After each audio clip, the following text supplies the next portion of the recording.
বালিকা বিদ্যালয়ের পঞ্চম শ্রেণীর শিক্ষার্থীরা, তোমরা সবাই কেমন আছো? আজকে চলো আমাদের অনলাইন ক্লাসে তোমাদের শুভেচ্ছা জানাচ্ছি।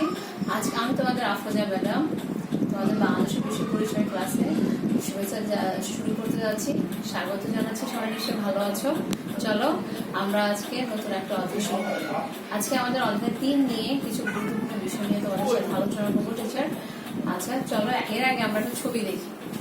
ছবিটা দেখো, এখানে একটা পাথর দেখতে পাচ্ছি আমরা, ঠিক আছে? পাথরটা খোদাই করা হয়েছে।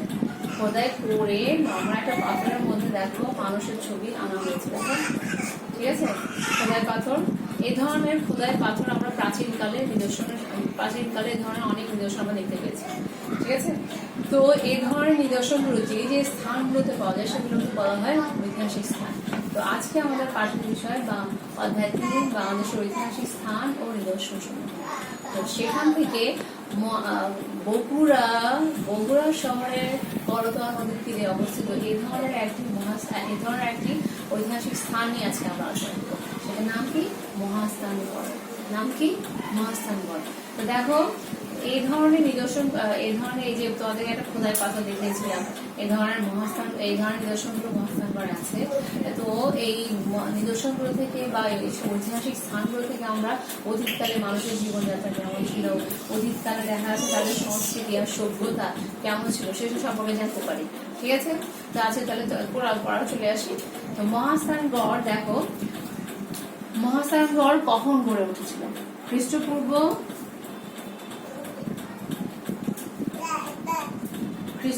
3য় শতক থেকে পরবর্তী 15 শতক।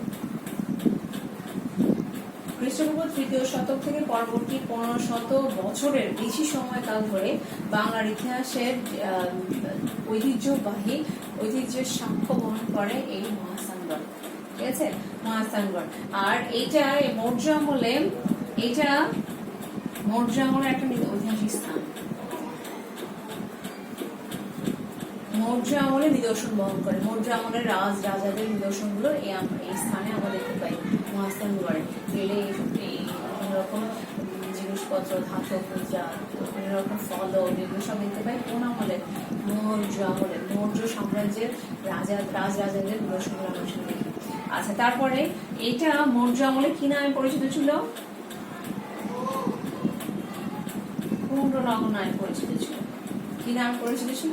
পুণ্ড্রনগর নামে পরিচিত এই স্থানটি ছিল। আচ্ছা, এই স্থানটি কোথায় অবস্থিত? বগুড়ায়। কোথায় অবস্থিত? বগুড়া শহর হতে 18 কিলোমিটার উত্তরে। বগুড়া শহর থেকে 18 কিলোমিটার উত্তরে কোন নদীর তীরে? বড়দোয়া নদীর তীরে। তাহলে এই মহাস্থানগড় ঐতিহাসিক নিদর্শন স্থানটি আমরা কোথায় কখন গড়ে উঠেছে? খ্রিস্টপূর্ব 3য় থেকে 15 শতক, পরবর্তী 15 শত বছরের বেশি সময়কাল ধরে বাংলার ইতিহাসের সাক্ষ্য বহন করেছিল এই মহাস্থানগড়। আর এটা কখনকার, কোন আমলে? মৌর্য আমলে। এই মৌর্য আমলে এটা কি নামে পরিচিত ছিল? পুণ্ড্রনগর নামে পরিচিত ছিল। আর এটা কোথায় অবস্থিত? বগুড়া শহর থেকে 18 কিলোমিটার উত্তরে। কোন নদীর তীরে অবস্থিত? অবস্থিত, ঠিক আছে? এখানে অনেকগুলো তথ্য আমরা পেয়ে গেছি, ঠিক আছে? অনেকগুলো প্রশ্নের উত্তর আমরা পেয়েছি এখানে। আচ্ছা, তারপর দেখি এই ঐতিহাসিক স্থানে আমরা কোন কোন নিদর্শনগুলো দেখতে পাই। এই ঐতিহাসিক স্থানটিতে গেলে আমরা কোন কোন নিদর্শনগুলো দেখতে পাই? এক, চওড়া খাদ বিশিষ্ট প্রাচীন দুর্গ। চওড়া খাদ বিশিষ্ট প্রাচীন দুর্গ দেখতে পাই। তারপর প্রাচীন ব্রাহ্মী শিলালিপি দেখতে পাই। শিলালিপি, তখনকার সময় শিলালিপি লেখা থাকতো যে সেগুলো শিলালিপিগুলো দেখতে পাই। মৌর্য আমলের সংরক্ষিত সেগুলো শিলালিপিগুলো দেখা যায়। তারপর দেখা যাচ্ছে তখনকার মানুষগুলো দেখা যাচ্ছে ধর্মকর্মের কাজ তো করতোই, এই জন্য মন্দির সহ বিভিন্ন ধর্মীয় ভগ্নাবশেষ গুলো আমরা ওখানে দেখতে পাই। তারপরে আছে পোড়ামাটির ফলক।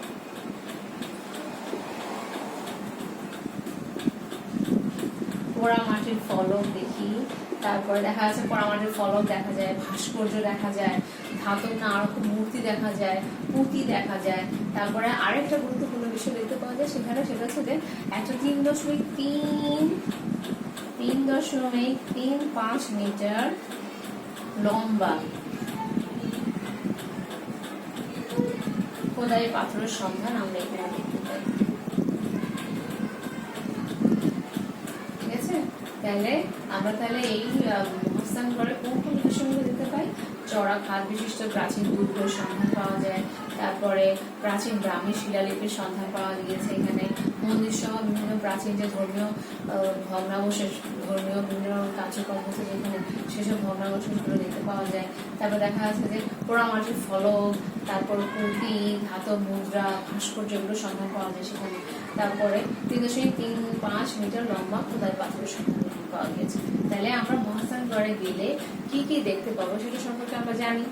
আচ্ছা, তারপরে এখানে দেখো আমাদের বইয়ে দেখা যাচ্ছে যে মহাস্থানগড় একটা চিত্র খুব সুন্দর করে এখানে দেওয়া আছে, যেটা আমরা বগুড়া গেলে করতোয়া নদীর তীরে আমরা দেখতে পাবো। ঠিক আছে, মেয়েরা দেখতে পাচ্ছি, এটা আমাদের বইয়েই আছে। আচ্ছা, তারপরে তাহলে দেখা যাচ্ছে মহাস্থানগড় সম্পর্কে আমরা আজকে যে তথ্যগুলো আমাদের জানা প্রয়োজন সে সম্পর্কে আমরা জেনেছি। আচ্ছা, এরপরে মহাস্থানগড়ের পরে যে বিষয়টি সম্পর্কে আমাদের জানা দরকার, দুটি গ্রাম সম্পর্কে জানি, যেটা প্রাচীন ঐতিহাসিক নিদর্শনের দুটি গ্রাম সম্পর্কে জানি, যেটা প্রাচীন ঐতিহাসিক স্থান হিসেবে বিভিন্ন রকম নিদর্শন বহন করে আসছে বিভিন্ন যুগে, সেই বা মৌর্য আমলের পূর্বের আমলের, পূর্বকার আমলের অনেক রকম নিদর্শনের সাক্ষী বহন করে আছে, সাক্ষ্য বহন করে আছে যে গ্রাম দুটি, সেই গ্রাম দুটি সম্পর্কে জানতে পারি আজকে ক্লাসে। সেই গ্রাম দুটি কি? সেই গ্রাম দুটি হচ্ছে উয়ারি আর বটেশ্বর। তাইলে এখন আমরা আলোচনা করব এই দুটি বিষয় নিয়ে। আচ্ছা, উয়ারি আর বটেশ্বর কোথায় অবস্থিত? নরসিংদী জেলায়। কোথায় অবস্থিত? নরসিংদী জেলায় অবস্থিত। তারপরে এটা কি? উয়ারি আর বটেশ্বর ঐতিহাসিক স্থানটা আসলে দুটি গ্রাম, এই দুটি গ্রামকে কেন্দ্র করে এই ঐতিহাসিক স্থানটা মূলত গড়ে উঠেছে। তারপরে এখানে কি কোথাও কখনকার নিদর্শন পাওয়া যায়? দেখা যাচ্ছে যে খ্রিস্টপূর্ব 450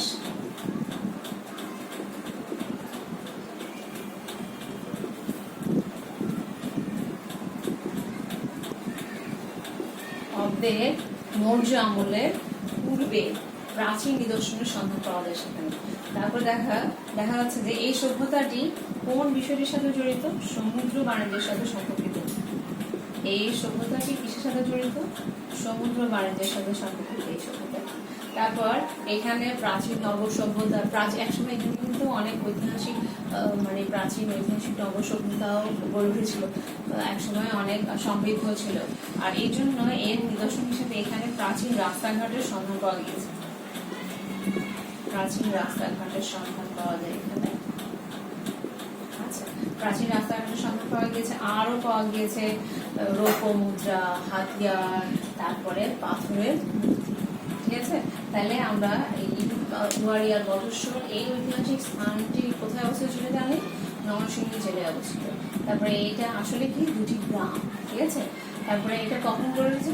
খ্রিস্টপূর্ব 450 অব্দে মৌর্য আমলের পূর্বেকার বিভিন্ন রকমের ঐতিহাসিক সাক্ষ্য বহন করে আছে এটা, এই উয়ারি আর বটেশ্বর। তারপরে এটা কিসের সাথে সম্পর্কিত? এই স্থানটা সমুদ্র বাণিজ্যের সাথে সম্পর্কিত। মনে হচ্ছে বাংলায় সময় সমুদ্র বাণিজ্যের কাজও হতো একসময়, বাণিজ্য সম্পর্কিত। আচ্ছা, তারপর দেখো এখানে এটা প্রাচীন নগর সভ্যতার একটা অংশ হিসেবে প্রাচীন রাস্তাঘাটের সন্ধান এখানে পাওয়া গিয়েছে। তাছাড়াও আর কিছু বিষয় এখানে পাওয়া গিয়েছে, সেটা হচ্ছে রৌপ্য মুদ্রা, তারপরে হাতিয়ার আর পাথরের পুঁতি। তাহলে এরপরে দেখা যাচ্ছে যে এরপর আমরা এটার সম্পর্কে আমরা জানলাম, উয়ারি বটেশ্বর সম্পর্কে জেনেছি। তাহলে এরপর মেয়েরা আমরা আরেকটা নিদর্শন সম্পর্কে জানতে পারি, আর একটা স্থান সম্পর্কে আমরা জানতে পারি, সেটা হচ্ছে পাহাড়পুর।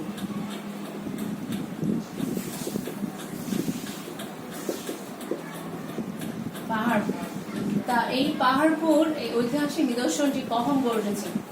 এই নিদর্শনটা কিন্তু পাল রাজাদের আমলে গড়ে উঠেছে। পাল রাজাদের আমলে গড়ে উঠেছিল। পাল রাজারা আমাদের এখানে শাসন করেছিল। পাল বংশের প্রতিষ্ঠাতা ছিল গোপাল, তারপরে তার ছেলে ধর্মপাল অনেক বছর, দীর্ঘ 40 বছরের বেশি সময় ধরে রাজত্ব করার সময় ওখানে নানা রকম বিহার প্রতিষ্ঠা করেছিলেন। সেটারই সাক্ষ্য বহন করে এই পাহাড়পুর ঐতিহাসিক স্থানটি।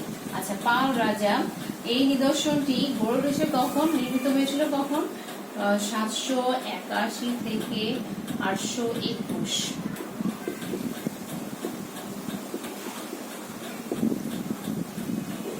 ঠিক আছে, 781 থেকে 821 খ্রিস্টাব্দে পাল রাজা ধর্মপাল এটা নির্মিত হয়েছিল এখন এই সময়।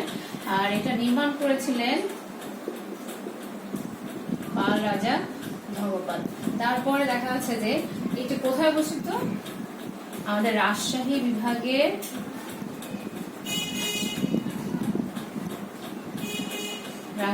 বিভাগের নওগাঁ জেলায় এটা অবস্থিত। রাজশাহী বিভাগের নওগাঁ জেলায় এটা অবস্থিত। আর এখানে কি আছে, এখানে আছে 24 মিটার উঁচু গড়,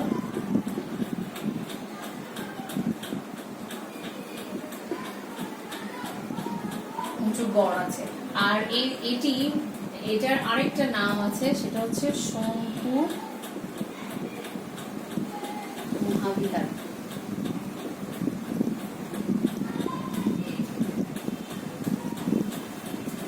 এটা আরেকটা নাম হচ্ছে কি শঙ্কু মহাবিহার নামে এটা পরিচিত। তারপরে এই চমৎকার বৌদ্ধ বিহারে, এটা একটা বিহার কিন্তু শঙ্কু মহাবিহার। তখনকার সময় তো স্কুল কলেজ এগুলো ছিল না, তো তখনকার সময় রাজারা বিহার প্রতিষ্ঠা করতেন। ঠিক আছে, বিহার প্রতিষ্ঠা করতেন। আর বিহারে কি করতে কারণ হতো, বিহারে বিশাল বিশাল লাইব্রেরি ছিল, দেখা যাচ্ছে বিভিন্ন রকমের বই সেখানে সংগ্রহ করা হতো। সেখানে দেখা যাচ্ছে যে যারা ধর্ম নিয়ে গবেষণা করতেন, যেসব ইয়ারা পুরোহিতরা, তারা ওখানে কি করতেন, এই বিহারে বসে বিভিন্ন রকমের গবেষণা কাজগুলো করতেন। তারা সেখানে পড়াশোনা করতেন। স্কুল কলেজ তো ছিল না, স্কুল কলেজ বিশ্ববিদ্যালয় এগুলো ছিল না। তো তখন দেখা যাচ্ছে এই বিহারগুলো পরিষ্কার করতে রাজারা, তাদের ছেলেমেয়েরা, তারপরে দেখা যাচ্ছে তাদের পরবর্তীতে ছেলেমেয়েরাও দেখা যাচ্ছে এইসব বিহারগুলোতে লেখাপড়া করার সুযোগ পেত। এবং বিভিন্ন রকম বিষয়গুলো নিয়ে এখানে দেখা যাচ্ছে ধর্ম চর্চা থেকে শুরু করে বিভিন্ন রকমের চর্চা বিষয়গুলো নিয়ে এখানে গবেষণা কাজ করতে পারতো এই বিহারগুলোতে। তো এটা তাহলে দেখো, পাহাড়পুর বিহার, এই চমৎকার বৌদ্ধ বিহারটি অন্য কি নাম, সেটা হচ্ছে শঙ্কু মহাবিহার। এটা কোন বংশের সাক্ষ্য বহন করে, পাল রাজাদের। কোন সাম্রাজ্যের, পাল সাম্রাজ্যের। তারপর এটা গঠন প্রতিষ্ঠিত হয়েছিল, নির্মিত হয়েছিল 781 থেকে 881 খ্রিস্টাব্দে। কে নির্মাণ করেছিলেন, ধর্মপাল। এটা কোথায় অবস্থিত, রাজশাহী বিভাগের নওগাঁ জেলায় এটি অবস্থিত। তারপর এখানে কি আছে, 24 মিটার উঁচু গড় আছে। তারপর আরেকটা দেখো, এই চমৎকার বৌদ্ধ বিহারের চারপাশে 177টি কি আছে, ভিক্ষু কক্ষ আছে। 177টি কি আছে, ভিক্ষু কক্ষ আছে। এছাড়া এখানে আছে মন্দির, রান্নাঘর, তারপর খাবার ঘর, পাকা নর্দমা, এগুলো আছে। তারপর এখানে আরো পাওয়া গিয়েছে জীবজন্তুর মূর্তি আর টেরাকোটা মানে হচ্ছে যে পোড়ামাটির ফলক, এগুলো পাওয়া গিয়েছে। তাহলে আমরা পাহাড়পুর সম্পর্কে কি জেনেছি, পাহাড়পুর কোন রাজার আমলের নির্মিত, ধর্মপালের সময়। এটা আরেকটা নাম, সেটা হচ্ছে শঙ্কু মহাবিহার। তারপরে এটা কোথায় অবস্থিত, রাজশাহী বিভাগের নওগাঁ জেলায় অবস্থিত। এখানে কি আছে, 24 মিটার উঁচু গড় আছে, 177টি ভিক্ষু কক্ষ আছে। এখানে এই বৌদ্ধ বিহারটার মধ্যে দেখা যাচ্ছে যে মন্দির আছে, রান্নাঘর আছে, খাবারের ঘর আছে, পাকা নর্দমার ব্যবস্থা আছে। এখানে আরো আছে জীবজন্তুর মূর্তি আর টেরাকোটা বা পোড়ামাটির ফলক। তাহলে আজকে আমরা পাহাড়পুর বা শঙ্কু মহাবিহার সম্পর্কে জেনেছি। তাহলে আজকে আমরা 3টে বিষয় সম্পর্কে জেনেছি, সেটা হচ্ছে যে মহাস্থানগড়, কুয়ারি, বটেশ্বর, তারপর জেনেছি পাহাড়পুর সম্পর্কে। তাহলে আজকে আমরা চলো বাড়িতে চলে আসি। ঠিক আছে, এটুকু পড়লাম আমরা এখান থেকে। এবার চলো এবার আমাদের বাড়িতে চলে আসি। তো বাড়ির কাছে তোমরা লিখে নাও, পাহাড়পুর মহাবিহার। পাহাড়পুর বিহার কোথায় অবস্থিত, পাহাড়পুর কোথায় অবস্থিত,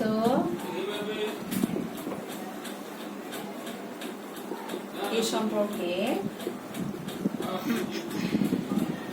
4টি বাক্য।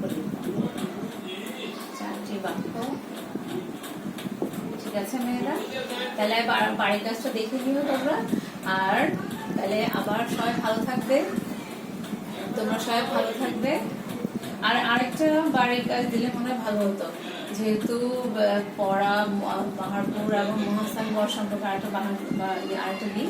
তাহলে আচ্ছা, মহাস্থানগড় সম্পর্কে আমরা পড়েছিলাম মহাস্থানগড় কোন নদীর তীরে অবস্থিত? কোন নদীর তীরে অবস্থিত? এই সম্পর্কে চারটি বাক্য। তাহলে মেয়েরা আজকে এটুকু পর্যন্তই। তোমরা সবাই ভালো থাকবে, সুস্থ থাকবে, আবার দেখা হবে। ঠিক আছে, সবাই ভালো থাকবে। আল্লাহ হাফেজ।